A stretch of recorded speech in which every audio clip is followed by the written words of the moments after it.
welcome back to She Stitchin'. This is Melanie. I'd like to thank you for joining me today for this video tutorial on the easy tartan that you can see here in front of you. This video is part of our crochet along where we have 48 squares that go together to make a sample blanket.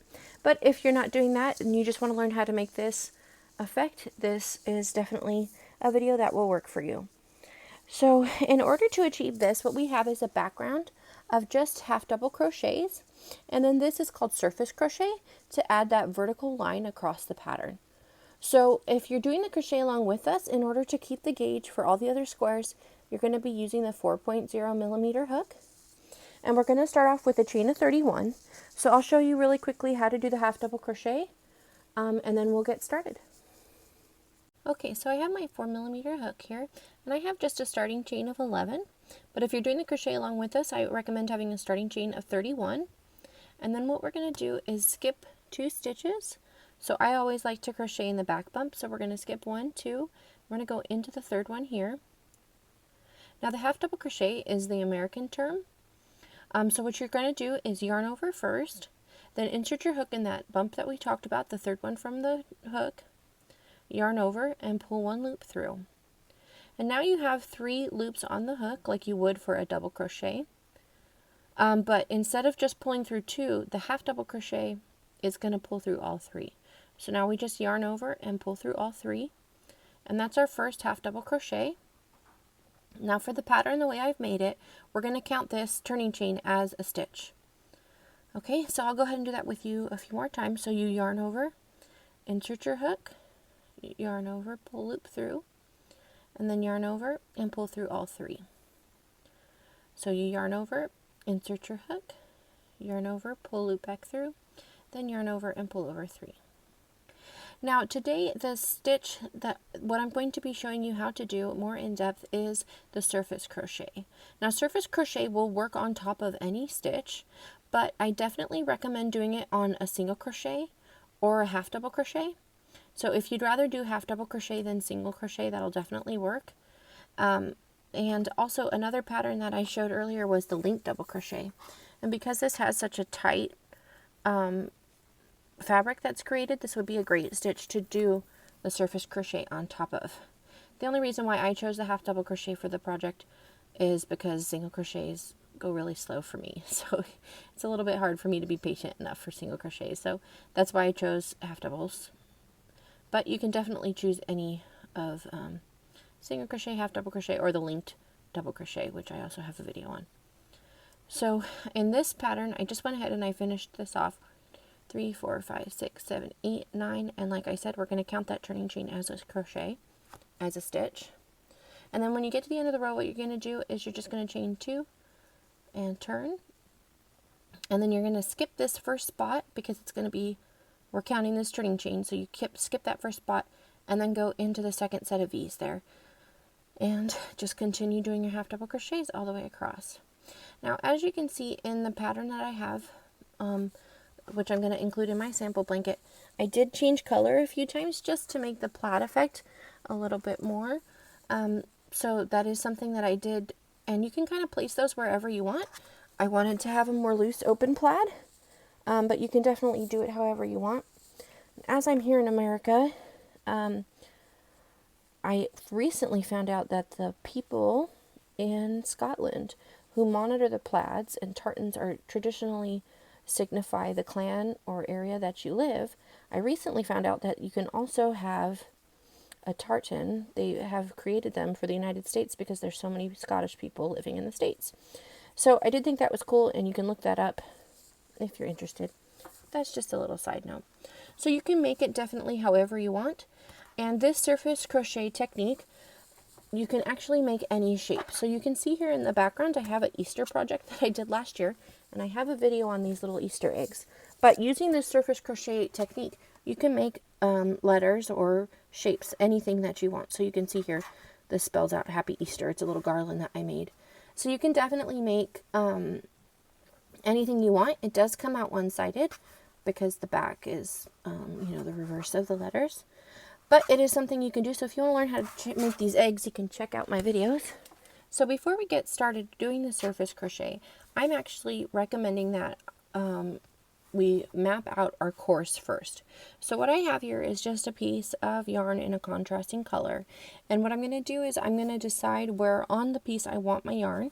And then I'm going to run my yarn up through the piece to make sure that my line ends up being straight. Because that is something I definitely struggled with a few times. And I had to go back in and take it out. So I'm going to go over 5 stitches from the end. Or actually I'll do 6. So I'm going to go over 6 pieces from the end. And then I'm going to work my yarn, 1, 2, 3, 4, 5, 6. And I'm just going to work my yarn up. And then when I go to surface crochet, I'm going to crochet on the other side of this piece of yarn. So that I'm not going on top of the yarn or anything like that, but I'm going to go next to it. Just so that it helps me stay straight. Because it is very easy to get off, to get crooked. 1, 2, 3, 4, 5. 1, 2, 3, 4, 5. So I'm going to take a minute now and just send this yarn shuttle up off my tapestry needle, just to make sure that I get this straight. And I wish I had done that in the beginning with my other piece, because I did have to take it out a few times. So this will just give me a nice, like in construction, like a plumb bob line. This will give me a nice center line to make sure everything is staying straight. Now, one thing that's important to note is that crochet stitches do not, at least for the half double crochets, they don't stack up right on top of each other. They kind of go boom sideways like this. And that's one of the reasons why it's hard to get it straight. So what I'm going to be doing is I'm just going to be counting every other row. I'll count the same amount of stitches over. So 1, 2, 3, 4, 5, 6. 1, 2, 3, 4, 5, 6. 1, 2, 3, 4, 5, 6. So that's what I recommend doing. So I'm going to go ahead and do this the whole way up. So you can push pause and do the same. You can also pull the yarn through with a regular crochet needle if you don't have a tapestry needle. Alright, so I will go ahead and do this really quickly. Okay, so I went ahead and I finished that. So that's just a non-permanent way of helping me keep my line straight. It's almost like drawing a chalk line or something before we go and do the permanent line. Alright, and now we're going to go ahead and grab the color. So today I'm just going to use a pretty teal, a contrasting color to this taupe in order to do it. So we start with a slip stitch, or sorry, a slip knot on our yarn. So the way that I like to do my slip stitches is I hold, or slip knots, is I hold 2 fingers up, 2 fingers down. I'm a little sore, so my fingers are kind of stiff. But what we're going to do is just push your yarn down with the hook, wrap it like that, and then go down under, so you have that, and then pull this down and through that loop that we created, and then we have a nice slip knot. Here we go.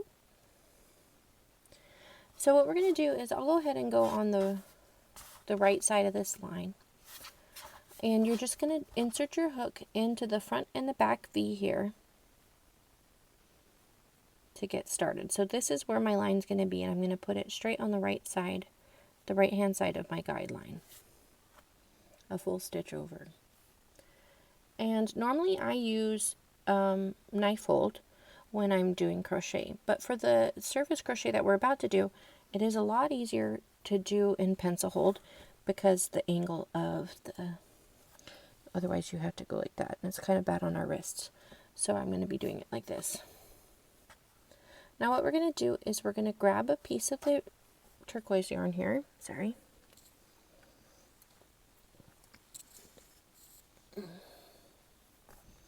We're going to grab a piece of the turquoise yarn and just pull it around the stitch, or around the fabric we have here, and just pull it straight up.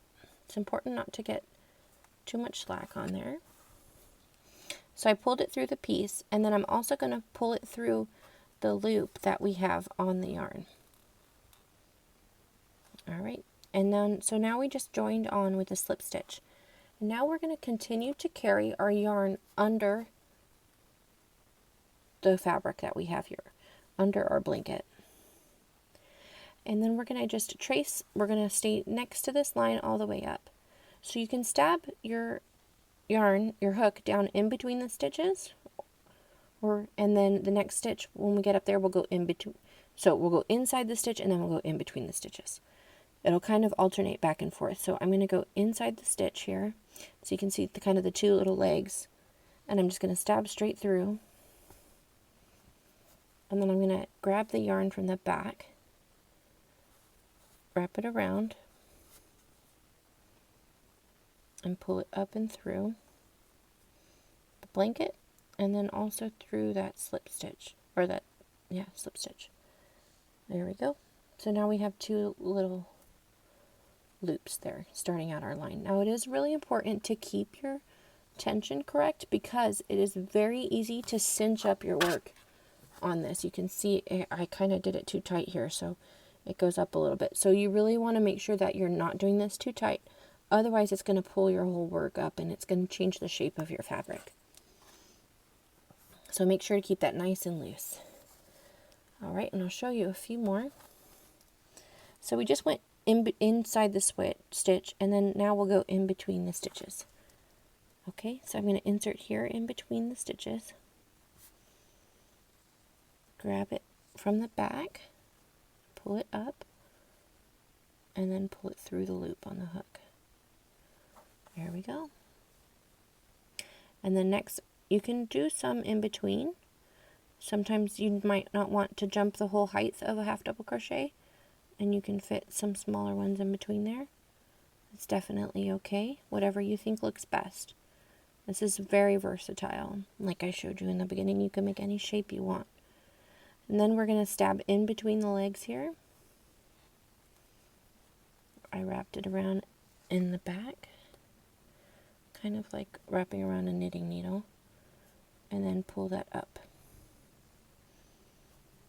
Okay.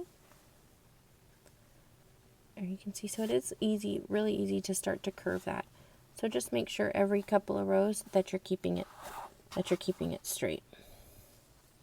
All right, so now I'm going to stab down in there again, in between the stitches this time. Oops, sorry, my yarn is separating there. I'm going to go in between here.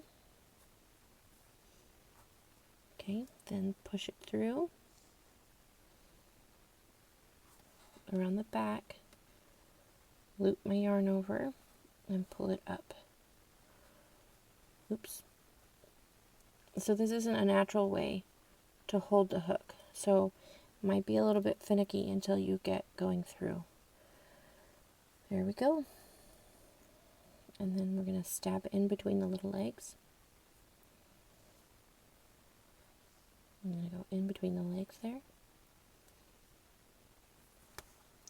I'm going to wrap it around in the back and pull it through. Now you can do this a little bit smoother than I am. I'm trying to show on the camera, so trying to, you know, make sure that you guys are seeing what I'm doing is really making me kind of fight with my work a little bit.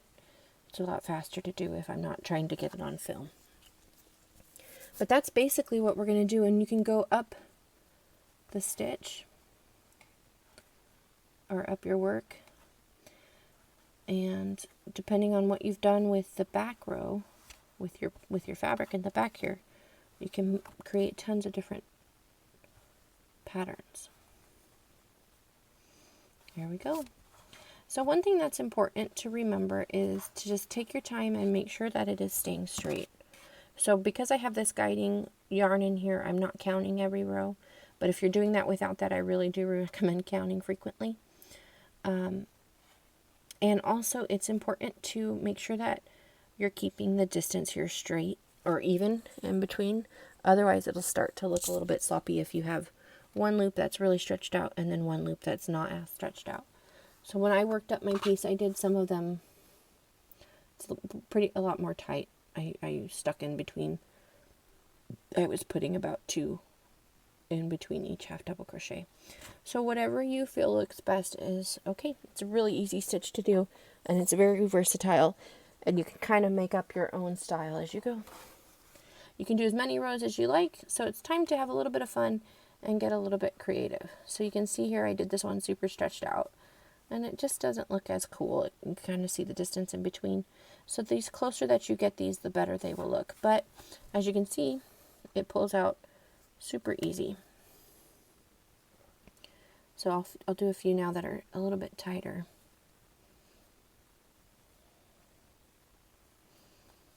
That way. So I'm just wrapping it around with my backhand. And when they're a little bit tighter, I feel like they look better. But I like tighter crochet. It's kind of just my preference. Oops. But it does, when you're getting them tighter like that, it does make it easier to make them kind of go sideways. So it's definitely okay to do a few tries, pull out a few stitches, and go back until it looks good. There we go. So you can go ahead and add as many lines as you want, and that's it. So before I send you off on your own, I want to give you a little preview of what we will be doing next week. These are the texture post stitches, and I love them. This is using 2 colors. It's a little bit hard. Let me show you what it looks like in 1 color. I definitely recommend getting a mastery of this pattern before you try switching it to 2 colors. So this is it in 1 color. It's a really pretty, very textured. So that'll be next week. So I hope you guys enjoy your week, and I'll see you next time. If anyone asks where I am, just tell them she's stitching.